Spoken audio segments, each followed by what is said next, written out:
বান্দা যখন ফিরে আসে ভাইয়া, কেউ যখন তওবা করে, ভুল বুঝতে পারে, আবার নতুন করে আল্লাহর কাছে ক্ষমা প্রার্থনা করে, কসম খোদা আল্লাহ তাআলা ভীষণ খুশি হয়। হাদিসে আছে আল্লাহর কোনো বান্দা যখন তওবা করে, আল্লাহ তখন ফেরেশতাদেরকে বলে, আমার ফেরেশতারা 7 আসমান আর জান্নাত সাজিয়ে দাও। ফেরেশতারা জান্নাত সাজায়, আসমান সাজায়। ফেরেশতারা ডেকে বলে, রব্বুল আলামিন কি হলো যে কারণে আসমান সাজাইলেন, জান্নাত সাজাইলেন? রব্বুল আলামিন তখন বলে, আসলাহাল আবদু মাওলাহু, এক ভেগে যাওয়া গোলাম আজকে তার মনিবের সাথে সম্পর্ক ঠিক করে ফেলেছে। আল্লাহ আল্লাহ বলে, আমার এক গোলাম আমার থেকে ভাইগে গেছিল রে, অনেক দিন ওই আমারে সেজদা দেয় নাই, আজকে দিছে। অনেক দিন সে আমারে ডাকে নাই, আমি খুব কষ্ট পাচ্ছিলাম। আমার বান্দা আমার হাতে গড়া, আমার দেওয়া নাক, চোখ, কান, আমার দেওয়া জবান, আমার দেওয়া জিহ্বা, আমার গড়া বান্দা আমারে ভুলে আমার থেকে ছুটে গেছে। আজ আমার সেই ভেগে যাওয়া বান্দা আমার কাছে ফিরে আসছে। লাল্লাহু আশাদ্দু ফারাহান বিতাওবাতি আবদি, নবী সাল্লাল্লাহু আলাইহি সাল্লাম বলেন, আল্লাহ তাআলা ভীষণ খুশি হয় বান্দা যখন তওবা করে।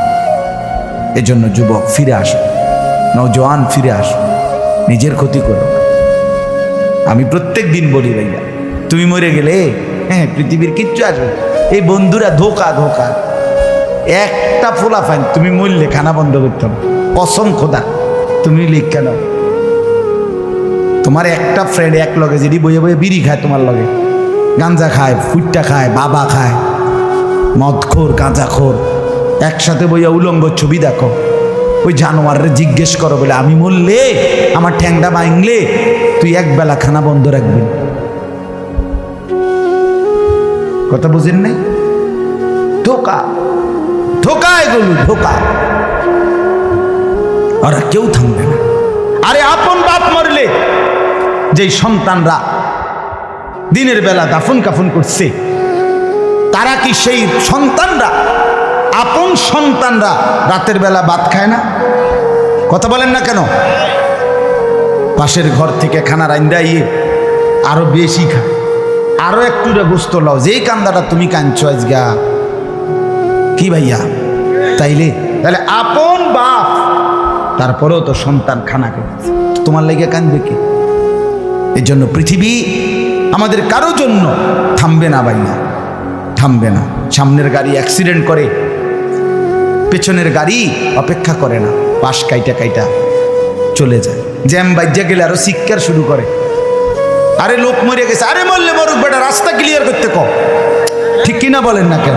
ধরে বেটা বেটা কেডা মরছে না মরছে বেটা, এর লেগে বুঝি মানুষের রাস্তা আটকায় রেখে, মানে এই যুক্তি দেখা। তাহলে কেডা মরছে না মরছে মানে তোর মতো এক মানুষ মরছে। ঠিক কিনা বলেন না? তোর মতো এক সুস্থ সবল মানুষ মরছে বেটা, যে একটু আগে হাত নাড়তো, পা নাড়তো, সেই মানুষটা এখন রক্তে ভাসতেছে বেটা। পাত্তাও নাই, কিসের সময়? কার হাতে সময়? সবাই মেশিনের মতো, যন্ত্রের মতো দৌড়াইছে। রাস্তায় দেখেন না সিএনজি, অটো কি করে সবাই, কারো হাতে সময় নেই। ঠিক কিনা বলেন? কে কাকে ঠেলিয়া যাবে, কারো হাতে সময়।